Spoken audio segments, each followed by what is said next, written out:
If I knew that we would had a table at Buffalo Wild Wings, I would have not sent that introduction. That was way too long. This is going to be fast, so we're all heading there really soon, I can imagine. I'm going to start off by saying my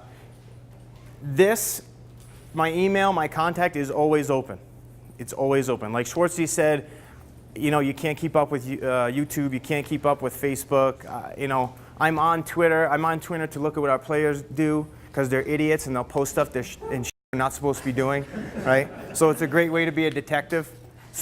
But I have been very, very fortunate and blessed that I have somehow created a really good network of people and friends and colleagues that I learn from.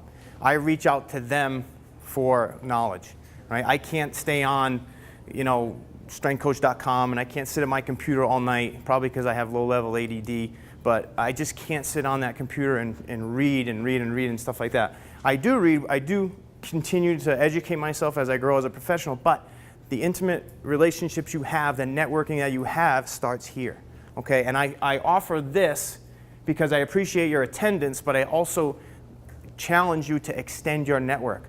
Some of the people that I highlight as professionals that I've learned from, I cold call them. I just cold called them. I cold called them when I was at Wisconsin, and try to learn from them. And thank God they've been gracious enough to share their knowledge with me. So networking, reach out, talk to people here. Don't let this be the last time you talk to somebody that you really wanted to, okay? I want to say thank you to Scott and the NSCA. I greatly appreciate them inviting me out here. I appreciate, I guess, having the time. I would much rather be to be playing right now, like the other two teams are. But I want to thank them for the invite. I appreciate you guys here as attendees. It's the last day. I'm the last speaker. Thanks, Scott. But I just appreciate you still staying and sticking through it to hear. It's a niche topic I'm talking about. It's not LT, developmental planning. It's not, energy system models.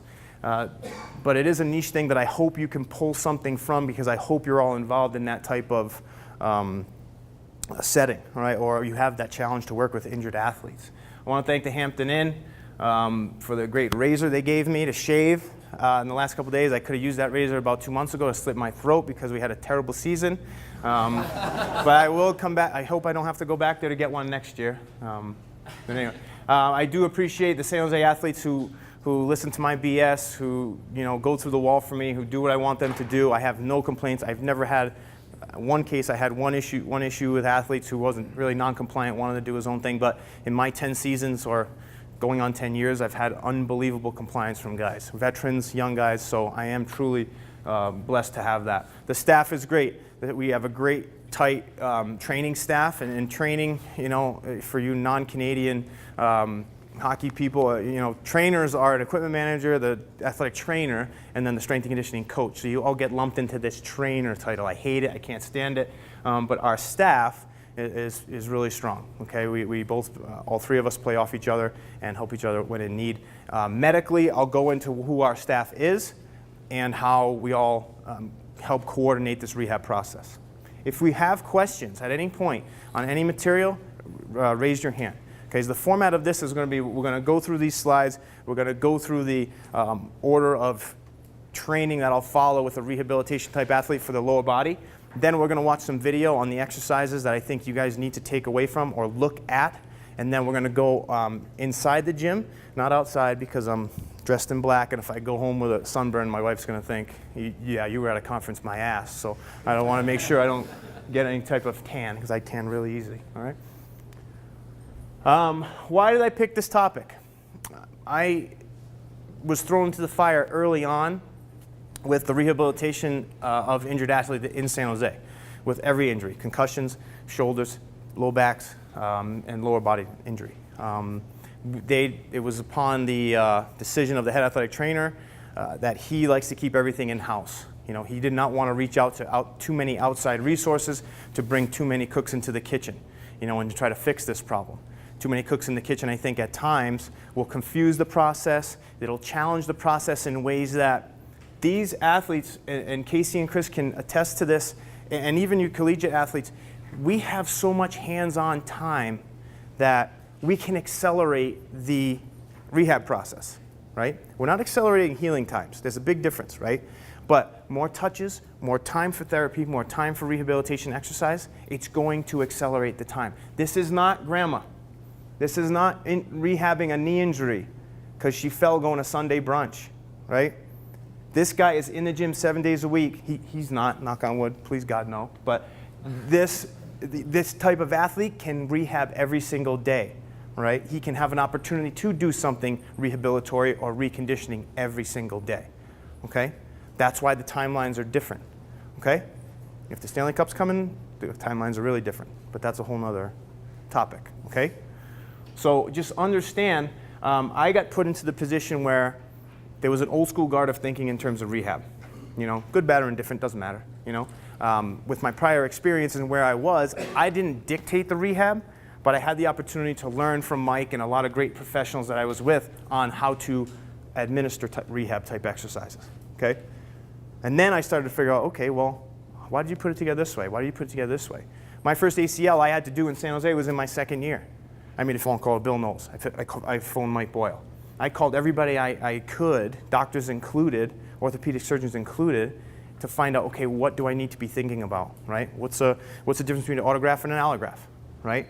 What the hell is the lock-home mechanism? Why is it important for me to get that in the rehabilitation of this athlete if I want them to get back to this, right?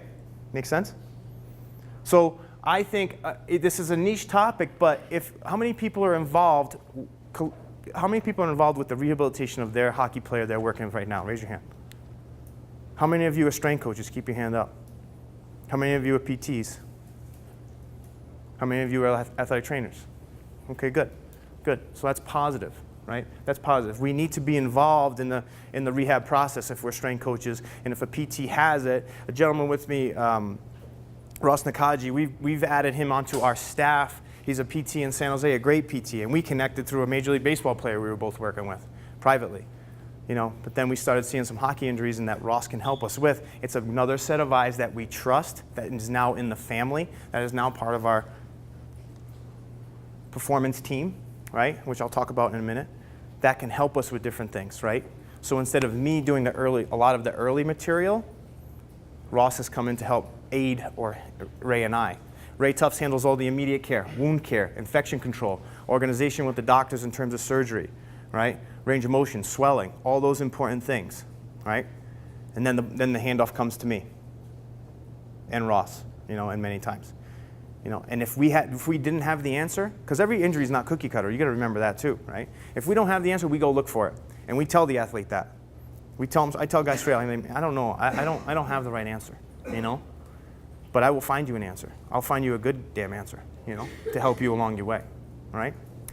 What this is not, this talk is not a dummies program, you know, a rehab program or a reconditioning program or a return to skate program for dummies. We're not going to go through these slides and you're going to see Excel spreadsheets with here's what you got to do, here's what you got to do. You got to go find that. This is a search for you. This is you becoming a detective in this area if you're working in the area, okay? If you're new to it, if you're old to it, if you're kind of second or third year working with lower body injuries, it's going to come up. Different shit is going to come up, right? Because it's going to be a different player. Could be a goalie, could be a D-man, right? Could be a female athlete. Could be an athlete with no history of injury, lower body-wise. Could be an athlete with a ton of history, right? So, but you got to be the detective, okay? This was me last night trying to figure out those acronyms that Jimmy Schneider was putting on his presentation. He said mTOR. I just said, man, I drive an F-150. I don't know what you're talking about. So, Jimmy knows I love him, but he had a slide the other day. Remember that slide with all that writing on it? You know, Jimmy's like, here's a peek in my brain. Here's my note sheet. Yeah, this is my brain right here. Post-it notes. They're not blank all the time, but this is an MRI slice of my brain, right? I got Post-it notes everywhere. You come to my office, I got Post-it notes everywhere. But it's just a slide to say, hey, look, here's what we're going to talk about. We're going to talk about who's involved in this process. We're going to talk about administrative concerns. Administrative concerns are like timeline, you know? Okay, well, do we put timelines on stuff? Do we not? Why don't we, you know? Benchmarking, okay, where do we need the athlete to get to? How do we kind of grow to get them to where we believe they should be at strength-wise before they get back on the ice or before I make the handoff to the coaches? And understand, I do not tell the coach he is ready to play. I tell the coach he is ready to practice at a high level. That's it. And then the polish, and then the game prep comes from the coaching staff. My coach, former coach Tom McClellan, said, do not send me a player who is not ready. And I said, yes, sir. And I said, he will not come back to you. He will come back to you uninterrupted. And he's like, thank you. That's all he wanted. That's all he wanted. Okay? So you do not want to. I don't really care for the orange jersey or the red jersey, you know, kind of thing. Like when that cat's ready to go, he is ready to go, right? You'll see a little bit of integration, but I'm not sending them back, and the benchmarking helps us. Building that reconditioning plan, the strength training plan for that athlete, we'll go into that a little bit, okay? I'll give you concepts for exercises that need to be in the program, but I'm not going to pick your exercises, okay? Stuff I do is different from what you do, right?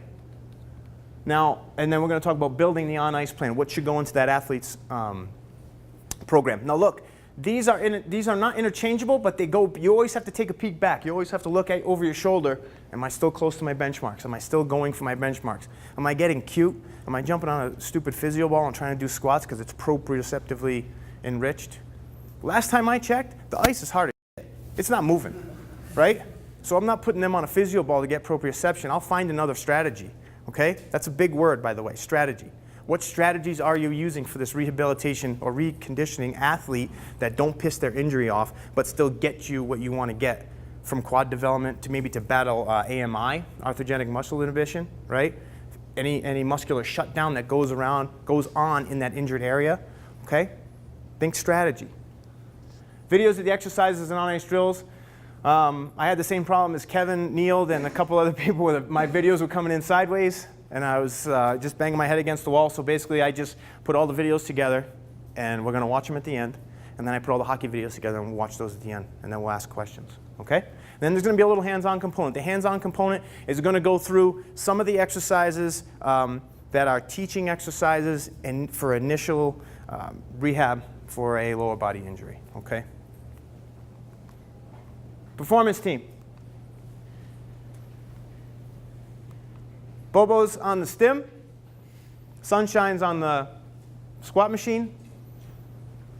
This was kind of a joke that went over like a bag of hammers, I guess, but our performance team are not a bunch of clowns by any means. We have our orthopedic surgeon involved all the time. Can we do this, doc, or can we not do this? Should we do this, or should we not do this? Has the joint been compromised in our ACL injured athlete? You know, so we lean on the doctor. He's involved in the process, right? Our PT is involved in the process. Our athletic trainer is involved in the process. I'm involved in the process, okay? Sometimes our equipment manager is slightly involved in the process if he needs to make an equipment change, right? Okay, so we have a group that makes decisions. There's not one person that makes decisions, okay? There are people that their decision weighs more heavily than others. Everybody gets a voice. However, we all come to one agreement in the end for the decision of that athlete. Make sense? You with me? Injury timelines. So we're talking about the administration of this program, right? We do not have timelines.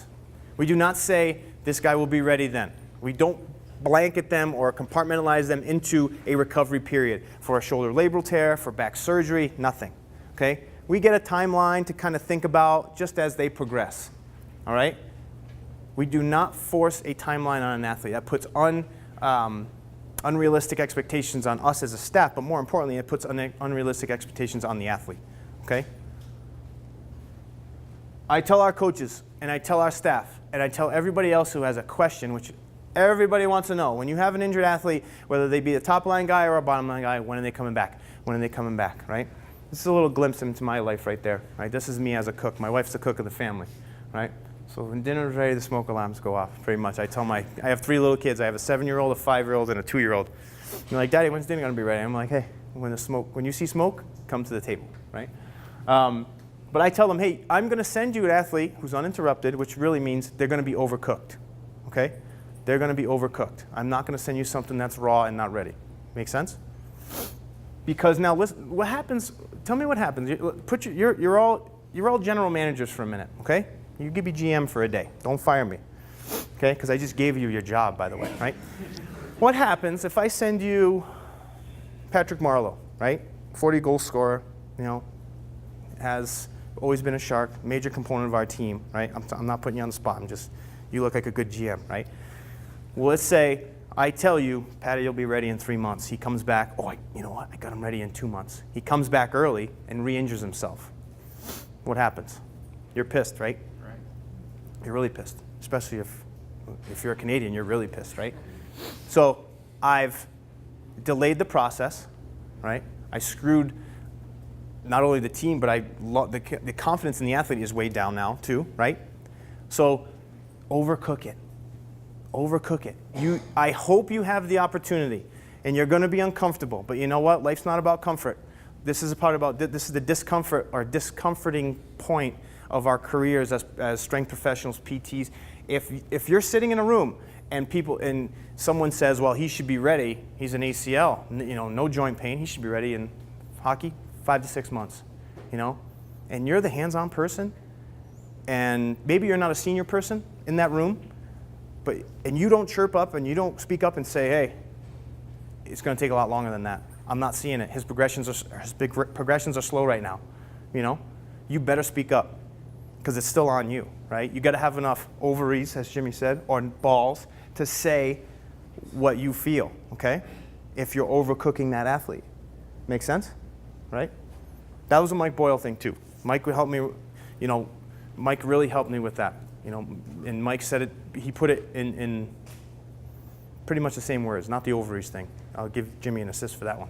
But he said you got to speak up. You know, if you don't agree with it, speak up. Because in the long run, it's going to help, right? Benchmarks. Goldilocks and Three Bears. Old Yeller. American classics, right? American classic right here. 7 Habits of Highly Effective People, right? Everybody, who's read this? Come on, everybody's going to read this one. Okay, more people got to read that book, right, in this room. Begin with the end in mind. This is how we write our strength programs, right? We should. We all know where we want to go. Then we should work backwards, right? I would think. This is how I do it. And understand, like, I'm a strength coach first. I can wear 2 hats. Like, don't think, you know, all my sole role is to do the rehab. I just took that on as a responsibility that I'm passionate about and that I have a lot of hands-on time with. And now I can direct or contribute a lot to the process for this athlete. Not only his rehab, reconditioning plan, but his return to training plan, right? Make sense? So begin with the end in mind in that process, and I'm going to show you how we're going to build to that, right? Where do we want them to be upon return? And then again, it's not just the rehab strategy. We're going to think like this as strength coaches, but just put that away. Put that in the closet for a minute, okay? Because a lot of really good strength coaches have talked about their plans already. So for me to bring value to this conference, that's another reason why I picked this Return to Skate program, right? Based on the demands of the game. Look at the game. Look at the game. We all talked about different energy system development, skating technique. Schwartz talked about how he develops guys over the course of the year. You got to look at the mechanical demands of the game, but you got to look at the rules of the game. You have to look at the rules of the game. The CBA changed the game. Guys asked me a couple days ago, what happened to Chichu? What happened to Danny Heatley? The rules changed. They didn't want to change with the rules. God love them both. But skaters will flourish in this league, okay? Who's working with an unbelievable skater right now? That cat is getting 2nd and 3rd looks in the National Hockey League. If they're drafted, play a year, not really good, don't produce, another team is going to get them because of their speed, says me. And I feel that way strongly because I've seen a bunch of guys get 2nd and 3rd chances with teams because speed kills. It's an important quality right now. If a guy sucks, he sucks. But if you're sitting in a room with scouts, that guy's fast. That guy can move. He's got great feet. Speed kills. Everybody wants that quality. So look at the rules changes, all right? The rules changes came with that CBA, right? And then what happened? There was kind of a delay. Chichu scored 56 goals, right? Danny Heatley was still scoring 40, right? And I'm not picking on these 2 guys because, seriously, I love them, but I've worked with them, right? And unfortunately, I saw a trend in these type of players with skating going down. You know, the need for high-level skaters going up, and then the guys who couldn't skate kind of deteriorate, right? So First couple years, guys were trying to figure out the rules. No more clutching and grabbing on the D. Now, game's fast, right? Schwartzy said, isn't the game fast now? You bet your ass it's fast, right? Because D-men have to skate. They have to turn fast. They have to pivot, turn, re-accelerate, and move with guys who are flying down, right? Right? Look at Carlson. Let's use him as an example. He's flying. He's moving as a D-man. Probably you got to play close to 26 minutes, over 26 minutes a night, easy, right? 29. Do you have a brother? Or a sister? I mean, and they'll take anything right now. Metabolism. The metabolism's changed in the game. If speed changed, the metabolism requirements changed in the game. Catapult has shown that. Jimmy and Cal Dietz did amazing research with outdoor games and Catapult. Right? Ask him about it. Right? If he doesn't give it to you, then sorry. You know, it's changed the game. It's changed how we looked at conditioning. Right? So think about that. Think about your style. Okay? If you're not with a team, then ask that player what kind of player they are. And maybe structure your program to that style, okay? And I'm talking about the physicality that they may bring to the table and their team identity, okay? If you're working with a team, what's your identity, all right? Todd McClellan, up and down the ice. When you don't have the puck, you compete for it. If you have the puck, you attack with speed, okay? And you better be able to battle in the corners in the front of the net, right? Practices were structured that we did some battle and we did some up and down. You know, move the puck quick, be fast with it, supporting parts around the puck so we can move the puck faster, like so we can look faster even if we have slow guys, right? Makes sense? We're all hockey people. I think we see that. Peter DeBoer, new coach, coming in. Seems like a great man. He wants to battle. He wants to live in the scrums of the rink, and he wants to win those battles. So that takes skill, and that takes what else? Strength, very good. There's another component I'm thinking, energy system. Jimmy talked about it the other day. What's it going to take? Starts with a capital A, not aerobic. Well, yeah, kinda. We're going to finish our summer with anaerobic type work because that's the environment that they're going to live in. I'm not going to kill them with it, but they got to live in it a little bit and they got to experience it, right? We got to gain that confidence in that area, right? Make sense? The player's role. Find out what the player's role is, okay? Find out, is it a top line guy? Is it a bottom line guy? Is he a checker? Is he not? Is he a fourth line guy? Does he kill penalties? Does he kill penalties and power play? Does he not? You know, one of the best athletes I think that Jimmy and I, or best people that Jimmy and I got a chance to work with was Joe Pavelski. So Jimmy's going on 10 years with Joe, and I'm 12 years with Joe, right? This guy's in all situations, and he gets his nose dirty, right? So we have to understand what that player's role is. Mike Brown, okay? Anybody know who Mike Brown is? He's a Michigan guy, right? Built like a brick house. Looks like 2 fire hydrants taped together. Massive, right? Strong as shit. You know, he'll beat that puck up. Like, he won't score it. You know, he rarely put it in the net. But his role is different, right? His role is different. His strength qualities that we have to look at are different, okay? Makes sense? But all this stuff plays into what they need to come back to, all right? Okay, are my performance benchmarks for when they come back what I would want them to be when they are ready, close to being ready to play? I love the Airdyne. We use it as an energy system component throughout the process. Glute ham raise, that's one of my favorite exercises for posterior chain work. I do love RDL. I do love heavy loaded single leg RDL and things like that. But these are things I want them to be able to do at a high level. And I'm not talking like, you know, 3 sets of 5. You know, if we can do 6 sets of 8 with a plate loaded or band resisted, I know that they're going to have a real strong posterior chain, okay? I'm going to skip around. I'll touch on this one, and this one last, all right? Single leg squat. Single leg squat is another thing. Yes, I want them to bilateral squat. Yes, we do. Okay, not everybody back squats, not everybody front squats, not everybody safety squats. If somebody has a structural issue, we will find the next best bilateral squatting movement we can for them. Okay. I like single leg because I think it transfers really well to on ice skating. Okay, I'm not a rear foot elevated guy as it relates to this because I love this exercise. I always have. Right. I want to get to 6 sets of 8 with at least 25-pound vest on there and really low.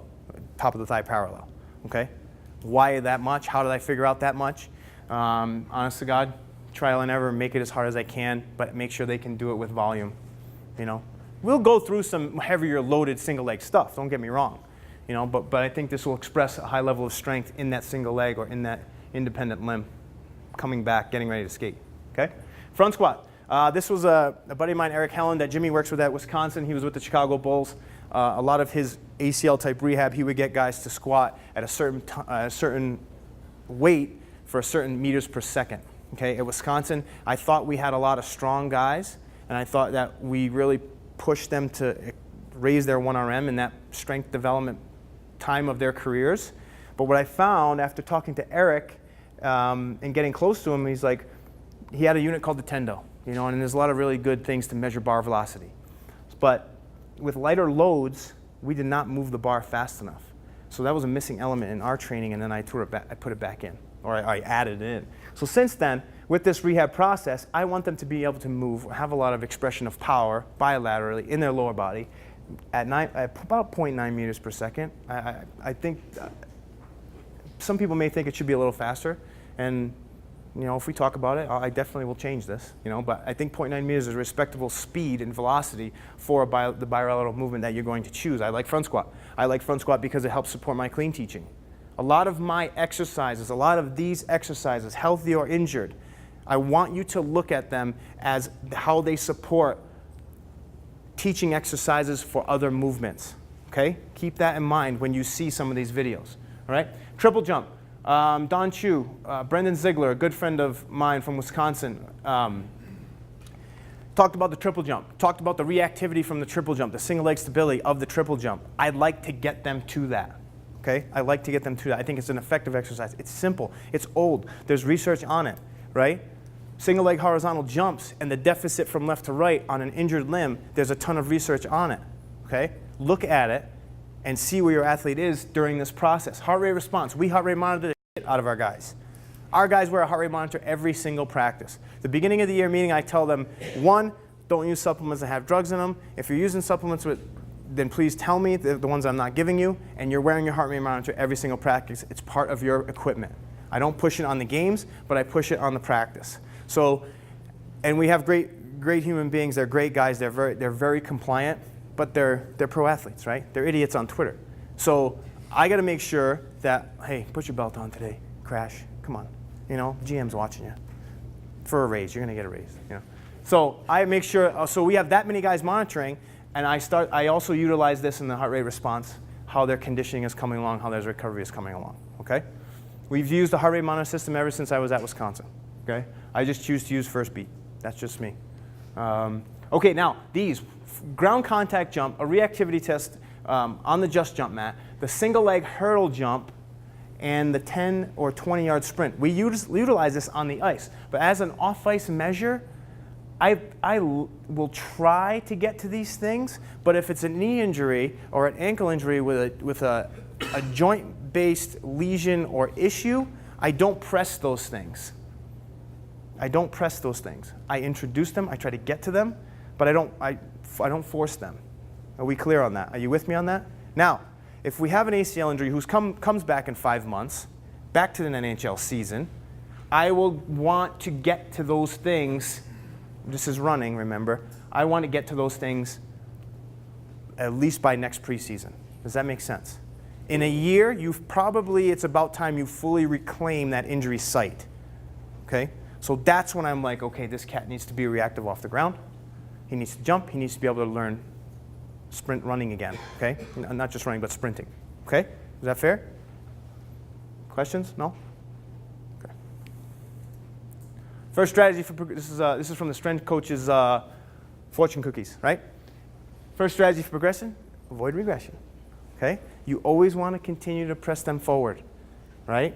With your healthy athletes, if you put too much weight on the bar and they miss it, who looks like the idiot? The guy who missed it or the guy who put it on there, right? So avoid trying to push this boulder up the hill and it crushing you back down, okay? That's why you don't put timelines on injuries, right? See the relationship? Okay, strategy for progressions. Simple to complex, we all know this, right? Activate. Activate. I'm not talking about lay on your side, glute med, activate, okay? I'm going to dare to say isolate, because that's a bad term in our field right now, right? You can't isolate stuff, right? But initially, you got to turn it on. Stuff needs to be turned on. It needs to be turned on in sequence of the movement pattern that they're trying to do. Rick Celebrini, a guy who was really tight with Alex McKechnie out of Alex is with the Raptors. But Rick runs, he's with the Vancouver Canucks now. He runs the 40th facility in Vancouver, right? Great training facility. Rick is an amazing therapist, right? Really good with sports hernia, disc rehab, right? And Rick brought it to my attention, like, he's not sequencing. I'm like, what the hell is that? Like, so in the case of one athlete with a sports hernia, he was turning on his global stabilizers, his outside core, before he turned his inside core on. That was his strategy.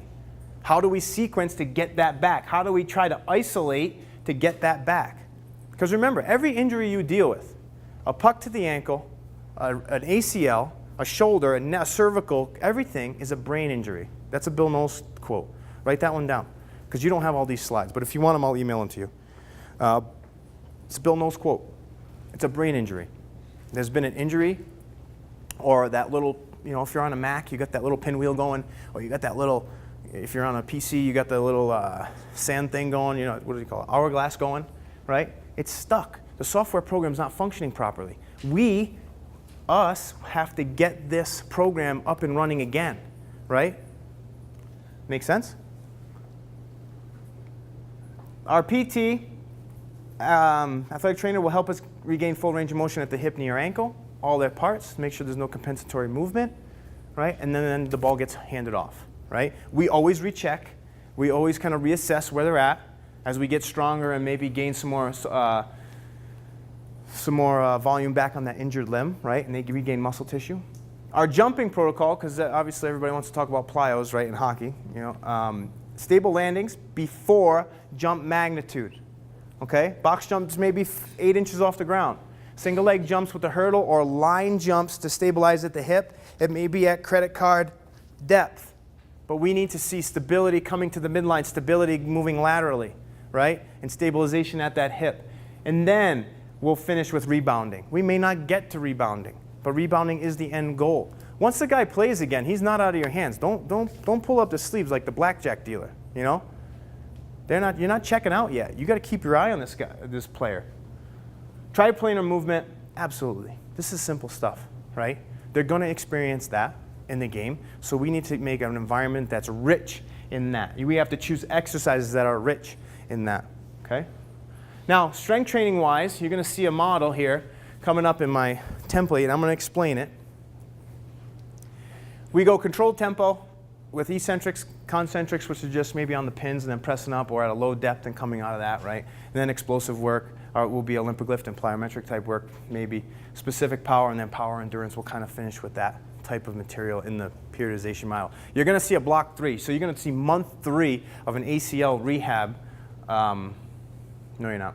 Exercise videos, right? This guy does have shorts on. He's European. He's Czech. We'll forgive him for that, right? But this is, he's working with Bill Knowles here, okay? Tomasz, we're trying to see what he can turn on, what he can sequence, what he can activate with him having his shorts pulled up to his chin, okay? We'll get to the videos later, but here's what we're going to go over, okay? And then you'll see that. Then you'll see that training sheet. Okay, leading tower. This is the Bill Knowles work, okay? The bold ones here we're going to do in the gym. Leading tower progression 1, right? It's a stable sequence. It's a stabilizing sequence 1. Are we turning the right stuff on at the right time? Okay? Think about this. You're going to see this drill where he's going to fall in and you're going to hold. Okay? Simple drill. Looks like a wall drill. Looks like you're just falling and catching yourself. What does it do? What does it do? It introduces the sequence, the baseline exercise of you got to extend at the ankle, extend at the knee, turn your quad on, squeeze your glutes together. What's that? What is that? Triple what? Extension, right? Could I use that exercise in my sprint mechanics in the summertime? Maybe as a prep, maybe as an activation to my sprint mechanics drills? Abso-friggin-lutely. I do it right now, right?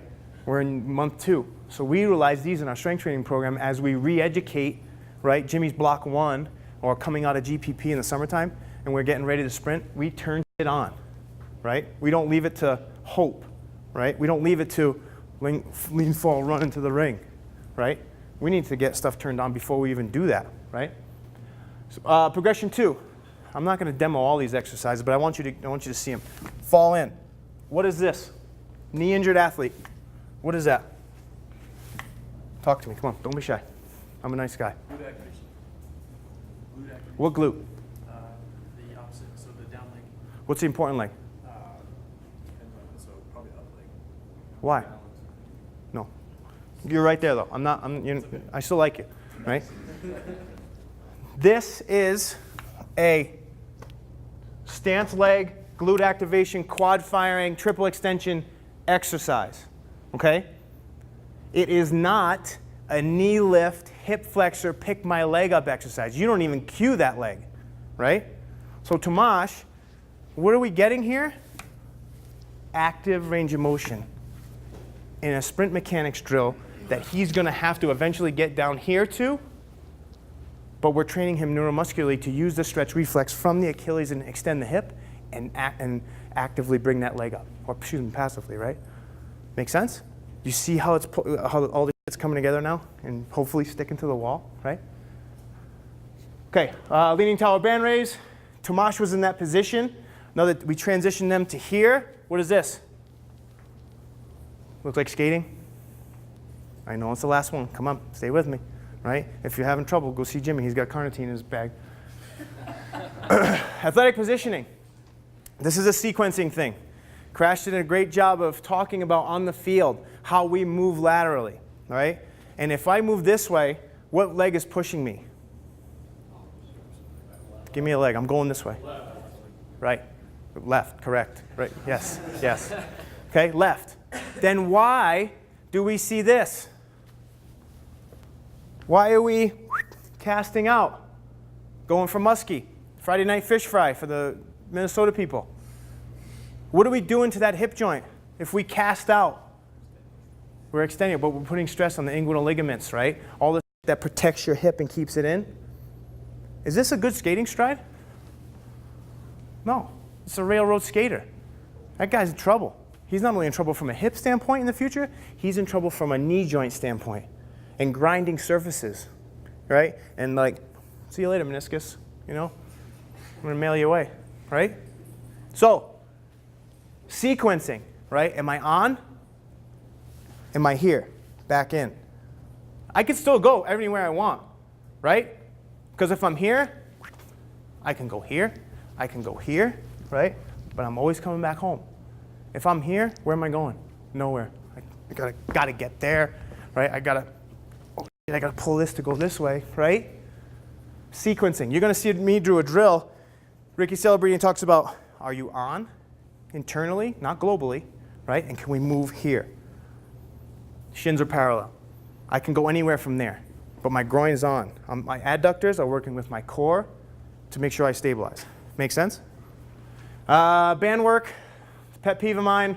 We'll talk about that and demonstrate it. Box push-up step is another one where we put 2 steps together, okay? So we get them to get into that position, but then we add the second step. How does the injured side not only react to stabilizing, but then again to transitioning, right? Single leg squats, depth restriction, valgus, skier's edge is a frontal plane trainer. Retro cycle, great way to develop quad strength and quad development. Retro walk is amazing too, but this one sucks. It's hard, and you look like a genius and a really creative SOB if you get them doing this, right? Yo-yo squat machine. It's an eccentrically loaded machine. We use an old version of it from Sweden. Desmotech, eccentric box, or K-box is another one that's out there. Look into these things. Vasper Technology is a vascular occlusion unit that I use for more hormonal manipulation and recovery and arthrogenic muscle inhibition. I'll talk about that more in a bit. Pool, high knee, drill, and retro high knee are metabolic, and it's quad development, and it's a low-level plyo. If I need to transition my athletes into doing plyometrics and getting them to fast fire the motor unit and recruit, we will use the pool because it accounts for what? Body weight, right? Right? So the impact of a 200-pound athlete is not this on solid ground. In the pool, it's different, right? Depending upon where the weight, where you're weighted to in the water, and if you have an assisted suit on. Here's the model, or the sheet that I pulled together, right? So day 1, strength training. Day 2, so here's where I go. Monday, strength training, right? Rehab day 1 is the next day. Then I go back to strength training, and then I go back to rehab. I just alternate through them. And then whenever I feel like, depending upon if the volume's high or low, we'll throw in a recovery day, right? Pool routine is right here. Simple. Dynamic movements, jumps, some of that retro walking. Just being creative with them in the pool, right? The water actually gives a really good pumping effect to the leg into dropping swelling and edema. Complex, we use a ton of complex as a muscle stimulant to fight arthrogenic muscle inhibition. We use it for recovery. We have not used it for strength training means just yet. I'm still trying to figure out what the best way to do it is. But we also use it for as a pumping recovery mechanism and a central nervous system type assessment on some musculature. Okay, their conditioning is down here. You see retrocycle. You see iso positions, right? Because they're going to be in skating. But then this is mostly the upper body work that we'll do. Here's all the rehab stuff on how we put all those exercises I told you about together. Okay? Questions, concerns? You can raise your hand and call bullshit. It's up to you. You can. Return to skate program progression. They got to be pain-free. They have to be pain-free. Okay? I don't believe that if someone says, well, if they get on the ice, you know, the quad will get stronger in that position and the pain will go away. I'm like, no, it doesn't work like that. At least I haven't seen it. Okay? They have pain because they have arthrogenic muscle inhibition. Because the musculature is not there or turned on to support that joint. You can't leave it to the tendons and ligaments and fascia in an injured area to do the job of a muscle, right? You got to turn that back on. The complex is a real good tool at a high level to stim that unit, right, into different positions, in different strategies that don't piss the joint off. Okay? And I'm going to show you an example of that with the skier's edge for our ACL patient, right, our athlete. Skier's edge didn't hurt him. Skier's edge complex didn't hurt him. Rear foot elevated hurt his leg. So rear foot elevated went out the door. Okay? When you hear Billy Knowles speak, he'll talk about strategies he used with Dara Torres, the swimmer. How he was like, man, that bothers her, but this doesn't bother her. But her quad's coming back, so I'm going to use that. And I'm not going to piss her joint off. Right? Make sense? Yes? Do you think there's an acceptable level of pain through the rehab process? There is. But I don't think that consistent pain all the time is acceptable, right? So it's almost like it's a red flag. When is it a red flag? When is it not a red flag, right? So if you don't see that go away after a little while, and if your complex progression or your, because we use a lot to stim that area, and if it doesn't go away after a while, if the musculature is not supporting that tissue, something's up. Something else is going on. Make sense? Right. Great foundation of strength to combat AMI. I already talked about that. Strict time frame for sessions. Strict time frame for sessions. You're going to put a guy or girl on the ice. She's going to feel real good. She's like, hey, I want to try this. No, get off. You got 15 minutes. It's quality work. How many golfers we have in here? Not many. You like golf? It's fun, right? Do you go hit balls at the driving range? Do you buy a big bucket or a small bucket? You buy a big bucket. Okay. I buy a small bucket. I'm not cheap, right? But I buy a small bucket because it helps me concentrate more on the quality, right, of my shots. I buy my kids the big bucket. Let them throw them out. Let them piss the guy off next to us, right? I have to get quality of my golf shots, right? So that's my strict time frame for the session, okay? Right? Make sense? Okay. Now, here is my progression, my benchmarks of what we do each level, how I progress the skating exercises, right? Or excuse me, this is what we want to see through the different levels. There's another slide just like this that has the skating, where each skating drill falls under. Okay? So in phase one, you get this athlete back on the ice. What are the most important things? Movement quality, first and foremost. movement quality, right? They need to have depth, pain-free. They need to have stride. Okay? This goes back to turning on the software program, right? Okay? Crossovers, general edge work. Okay?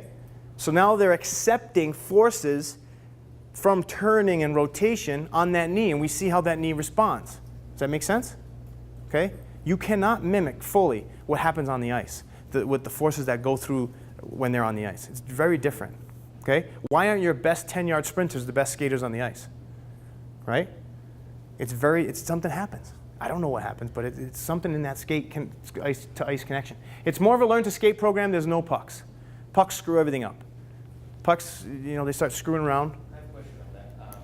You say no pucks, but at what point do you reintroduce Equipment? Yeah. Fairly soon. Okay. Yeah, it's a good question.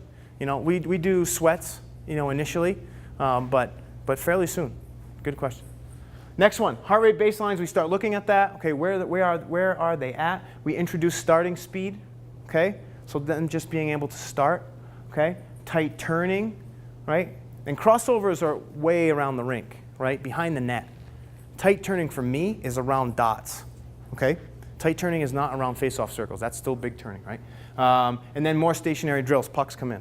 Okay, stationary drills like even just hand in front of the net, tipping pucks, hand-eye coordination. Different little skills like that. The stationary stuff is a lot of skill work. And I should have added in, and I didn't, but I tried to introduce skill type work off the ice to keep them engaged in hockey. Mark Uyama with his 49ers, he's like, look, I don't, my in-season program doesn't change. I keep things present. I love that. I love it. Like you keep things present all year, right? We squat or do some sort of leg development stuff all year round. It's present so we don't get sore in season, because if I got a bunch of guys who are sore, it's a pain in the ass. Right, Casey? Right, Schwartzy? Right? So we keep things present. I keep stick drills, bouncing pucks, racket balls off the wall for hand-eye coordination. We do different little stick handling drills as a warm-up, I maybe just push on them a little bit like Schwartzy did with the stick handling stuff. Just little things to keep them engaged with hockey. Increasing starting speed in the next one as we get closer to return to play. 1 to 2 transitions, maybe a stop and then into a tight turn or different things like that. We have acceleration changes, right? So like, in a flying 20 or flying down the ice, we may use the blue lines to re-accelerate, come around, re-accelerate through the blue lines. Drills resemble practice skills. We are a team traditionally that had to really make plays along the wall. If we are a team that wants to be in the scrums along the wall, we have to make plays there.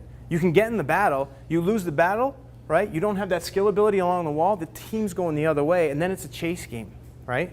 Then it's a chase game. Now think about what your metabolic capacity and how hard you run that engine and what you have to do for recovery if you're losing battles against the wall. So there's a video for that. We want guys to be able to win those battles and have those skills against the wall to maybe make a next pass or to win it and clear it or do whatever. So we introduce those types of things, right? Make sense? Finally, right? And you got to think of it this way. You can go to your coaches. Go to the people you work with or the people you respect most in hockey and let them tell you what they want to see. Mark Uyama, he goes to the line coaches. He says, define for me what you want your O-line to be. Define for me what you want your defensive lineman to be. Strong, fast, lock a guy up. All these different things, these qualities, these strength qualities that we should be able to plug in how we train that athlete. Make sense? So now, I asked our coaching staff, right? They got to be able to transition. They got to be able to be in condition. They got to be explosive, which means they have to be able to jump into plays or jump to the puck if we don't have it. We need speed at the puck, mean attacking, and away from the puck. So hunting it down when we don't have it. Make sense? Okay? Skills along the wall, puck protection, battle effort drills will be our final thing, but I'm going to show you guys that in a video. Hillary step. As we get closer to the end, as we get closer to the final of the handoff coming, right? Hillary step is the last part of Everest. It's the toughest part of Everest. It's the steepest, okay? There's less air up there, right? It's one of the hardest parts to conquer. This is what we're trying to get to. That transition when, all right, the coach says he's back in the lineup. What's involved in here is game prep and polish, right? Doing things efficiently, doing things with their team now, being integrated, but also being integrated at the right speed, okay? I know when to bring the coaches in when my hockey skill and my hockey IQ drops down and I can't produce a pass or make the drill high enough that athlete is benefiting from it, okay? I'm a beer leaguer, okay? I put more empty beer cans in the trash than I can pucks in the net, all right? So I know when I have to lean on the coaches to help do this stuff, okay? Because I'm on the ice with them through the whole process, okay? I'm not the best skater, but I can push pucks around and set up cones and just tell them what to do. So in this model, you're going to see this lock point, return to skating focused reprogramming exercise. It's edge work, okay? I want you to take that home with you and understand what we're trying to accomplish from edge work, going forward, inside edge, forward, outside edge, backwards, inside edge, backward, outside edge, right? There's depth to it. There has the ability of getting in the posterior hip of that athlete so he can get lower, right? So that soft tissue stuff needs to be cleared early on with your PT, okay? You're going to see in the next set, player is solo, like I said, and we introduce skill work, no pressure. Next one, the player has a little bit of pressure from the coach, team integration type exercises. You'll see him floating around in a warm-up drill, okay? Just to give you the concept of pace that happens around them, you know?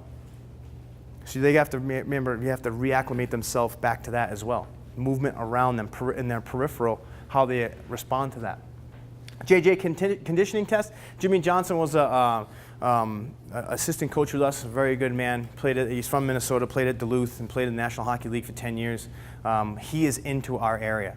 You love the coaches, the sport coaches who are really into our area. He is really into our area. He loves it. He trains hard himself, right? But JJ came up with this great conditioning test that combined all those elements I had in green on 2 slides before, okay? And then we developed this progression to the test, okay? I made this, not my kids. So just be nice, right? Be nice, because I'll see you at Buffalo Wild Wings later. Okay, but JJ made the test to make it as appropriate to hockey as possible. I don't like tests. I don't like on-ice tests. I don't. I like this one because it has elements of hockey. I really like this one, okay? Because I don't think, here's what I do with my heart rate monitor. I put a max heart rate in there to capture what I need. I set my zones. And then the first 5, the 5 highest heart rates from training camp, I average them. And that's our skating heart rate. We had guys on a VO2 test score 20 beats lower on the VO2 bike test than they did on the ice. They were bad skaters, right?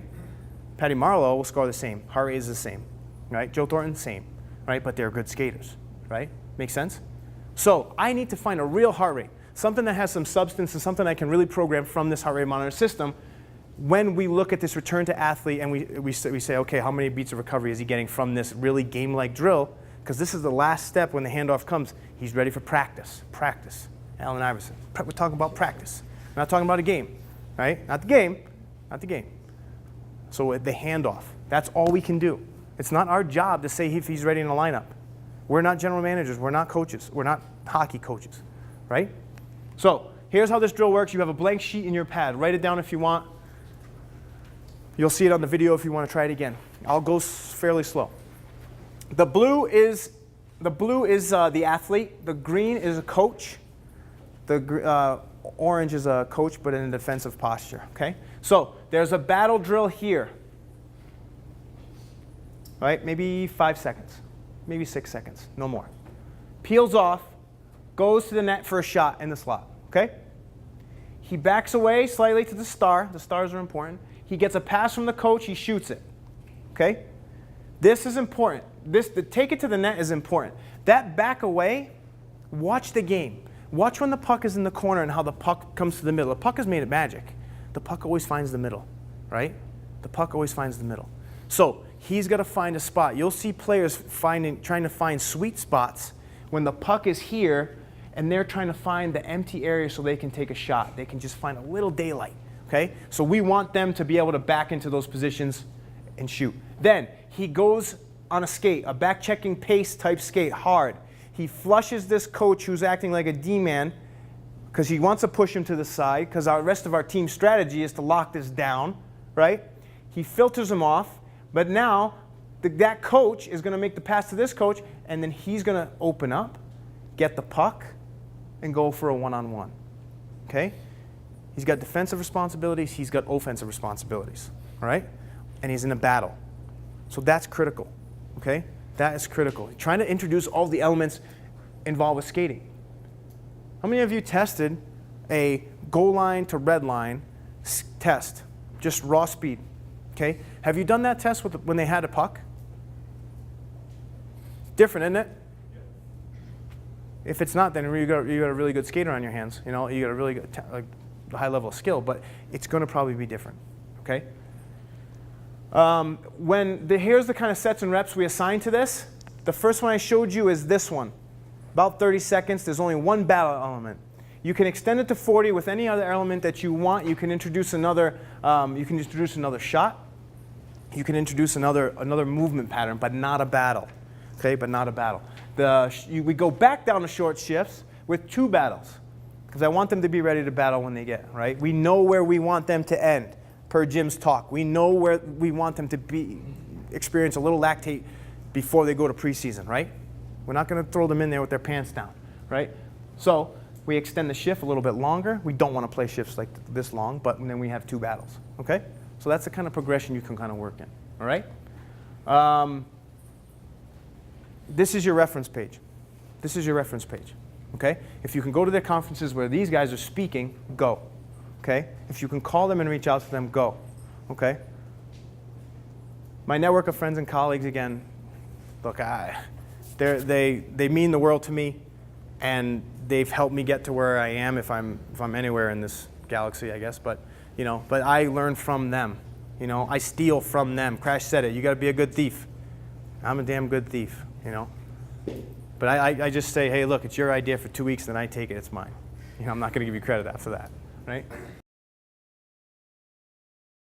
Okay. So now here's what we're going to do. We're going to go through. Let's go through leaning tower with the band. All right. Around the front ankle. You guys can spread out, actually, all right? We'll do the side one next. And then around the arch of the foot. So my guests from the side, Ross, I'll give you this in a minute. I'm pointing my toe away. I'm here, quad locked, glute firing, lift, then back down. Quad fire, glute locked, lift. Once the toe's off the ground, it's off the ground. You don't need any more than that, okay? Where should the weight distributed? Where should weight distribution be? Front leg, right? All front leg. Touch toe down. Give me a little more knee bend here, right? Squat down. That's the posture we want them to be in. Quad. Watch their pattern. Is their knee bent? Keep it out there. You're going to stay in this position. All your weight, 99% of your weight is on that front leg. Now give me a lift. Good. Down. You don't have to bring it back and in. We're staying there the whole time. We're lifting up, touching down. Lifting up, touching down. This is a glute firing exercise. You shouldn't feel anything in your low back. Make sense? Got it? Okay. Everything, if I'm touching that, if I put my hand under your back toe, you're just coming down and touching very lightly. Okay? So now,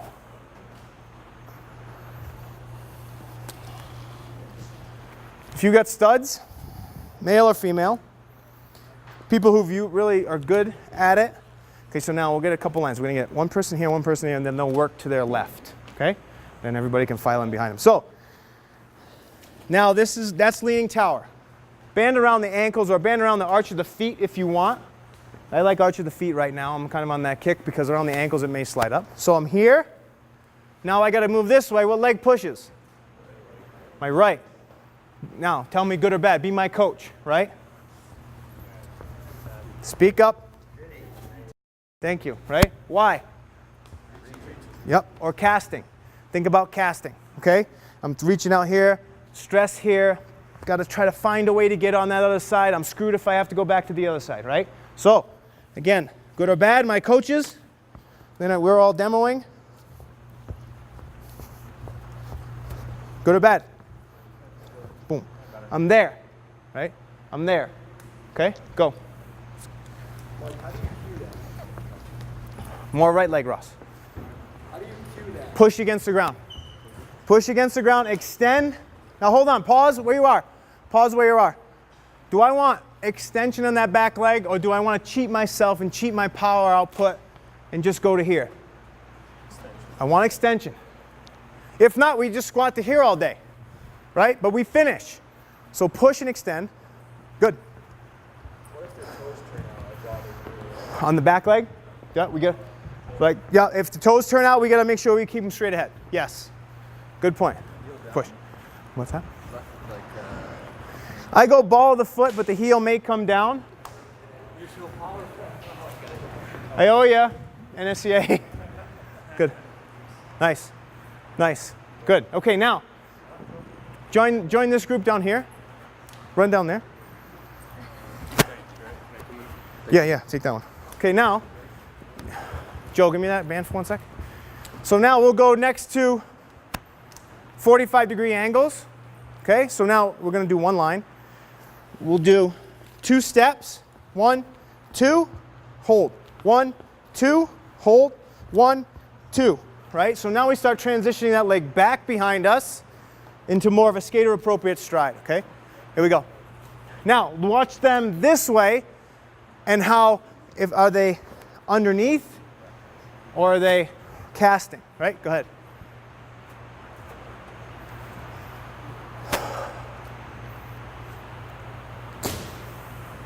There you go.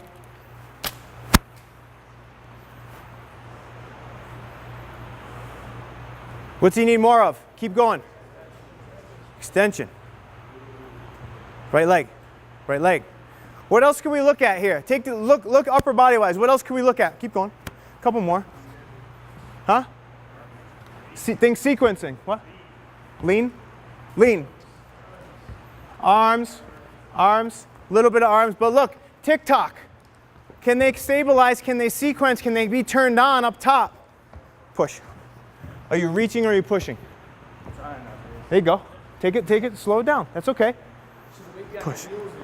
Good question. You should push off the ball of your foot-ish, but it's okay if the heel comes down, right?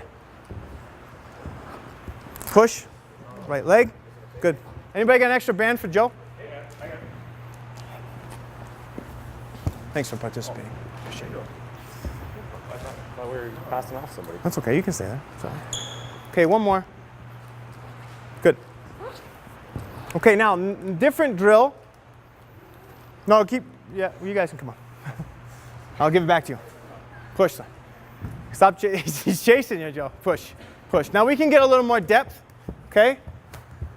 Extend the leg. Crash. Right side. You're a hockey player. It doesn't. Okay. Goalies do it too. Push and extend. Push and extend. Do we get the concept? I'm seeing too much. I'm seeing too much of the casting, of the reaching, right? Of band walks that just guys do this, right? There's not enough emphasis. If this is going to be a supportive teaching exercise, like leaning tower is for my sprint work, right? That's my progressions. If this is going to be a supporting teaching exercise to skating, then we cannot afford as coaches to get them to cast and reach. Okay? Makes sense? Now, last one. This is more of a D-men's pattern, a little proprioceptive type work. So I'm going to go forward. You can go forward and backwards, but I'm going to let these guys go backwards. I'm in split stance. I rock back and create this arc from 12 o'clock to 6 o'clock, lock in. 12 o'clock to 6 o'clock, lock in. 12 o'clock to 6 o'clock, lock in. What's that working? Glute med, right? Anterior glute med, which is on more because they're down here. And then posterior glute med as it incorporates itself into hip extension. Make sense? Right? Yes? Sorry. Pelvic stability dictate depth of that. So Yeah. if they move out of that, do you have them come up a little bit? Good. Yeah, good question. Matt asked us pelvic, you guys can go. Pelvic stability, like if he's opening that like this, hinging, yeah, you're going to get a little bit of hinge, but I do want that foot to stay close to the ground and draw. I'm trying to draw a circle, right? I'm just trying to draw a half arc right here. So hips to, you can put, why don't we put that like about quarter of the way down, right here, yeah. Put that band around your ankle, or excuse me, your arch of your foot like we had it before. So hip stability is a priority for us and how we reach across. We don't want any hike. We want to keep it down, and then we want to rock back to the foot, but we don't want them to open up. Make sense? Because if we open up, it's artificial glute med work, right? It's a little bit better with this exercise if you have lateral resistors. Okay? So you're stable, draw the arc, rock back to in position. Draw the arc, rock back into position. just a creative way I came up with to do more glute med work, extended out into far stride reaching positions. Good. Thank you. Huh? Like if I go right here, yeah, I got to rock back to get me into single leg stance, right? You're rocking back into the position of retro walk, right? VMO firing. Okay, now, huge favor. Try to untie that for me. Give it a shot. Okay, try to untie those things when we're done. That band can go on the arch of your foot. Yeah, keep going. Good. Now, please go in single leg stance right here. Take this hand. Now I step back. Now rock back to the foot. Yep. Step back, rock back into knee bent position, all the way on the right leg. Is it coming off? Put it on your arches of your feet. If you have a band, untie it for me and just throw them in a pile. Thank you, gentlemen. You got it. You made that look a lot easier. Thanks. I practice at home. Any questions? I wanted to show you these band patterns. We didn't do the leaning fall, leaning tower ones because it's getting a little bit late. I know we have Q&A. Yes? So you don't want them casted because of the way they're having to use their adductors with any of the stuff Right. you're showing. Do you ever train any of that? In a cast position? Well, so training the adductors in that range. Because Yeah, good that's question. Where they catch an edge and they're in a battle. That's Yep. where they're going to get hurt. Question was, do we train in extended positions for their adductors, like if they were kind of out in a cast position? Can I get a slide board shoe? So, yes, we do. Now, we use Pilates as an extended adduction, like long lever pull in, right, for straight leg. We'll do our skating adduction movements. Now, here's where sequencing comes in. This exercise is hard, but if you can get athletes to do it right, you're going to get an amazing benefit from adductor strength and then core. So I'm here. This was the one I was doing when I was stepping out. So I'm here, and then I'm pulling in. So I'm symmetrical in the fact that I'm not doing this, right? I'm not casted out, pulling in with my adductor, but now I'm extended, pulling in. Extended, pulling in. I'm getting drag from both legs to the middle, but having this on. If I do this with no core engagement, no sequencing, it hurts. Like I feel a huge tug. So I got to turn on, draw in, sequence, and then pull together in a squat. So we do things like that, or if we're long and pull in. Does that answer your question? Okay. Good? Thank you. Please use the email if you have more questions.